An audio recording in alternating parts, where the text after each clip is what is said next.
ఏ and బిల యొక్క వయసుల నిష్పత్తి ఇచ్చిండు. ఎంత? 2:3 అని చెప్పేసి అన్నాడు.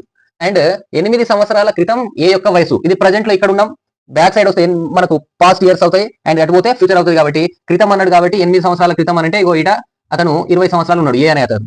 ఓకేనా? ఎప్పుడైనా సరే ఇటువంటి క్వశ్చన్స్ ఉన్నప్పుడు ఏం చేయాలంటే రేషియో దగ్గరికి ఆ ఏజెస్ ని తీసుకురావాలి. ఈ రేషియో అనేది పాస్ట్ లో ఇచ్చినటువంటి రేషియో అయినా కానీ లేదా ఫ్యూచర్ రేషియో అయినా కానీ ఆ ఇయర్స్ ఇవ్వబడినటువంటి ఇయర్స్ ని రేషియో దగ్గరికి తీసుకొస్తే మనం ఆన్సర్ అనేది సింపుల్ గా చేసేస్తాం అనమాట. సో ఇక్కడ చూడండి, ఈ ఏజ్ ఏదైతే ఉందో అది 8 సంవత్సరాల క్రితంది. ఎప్పుడైనా సరే ఏజ్ ని ఆ ప్లేస్ లో మనం ఉన్నట్టుగా భావించండి.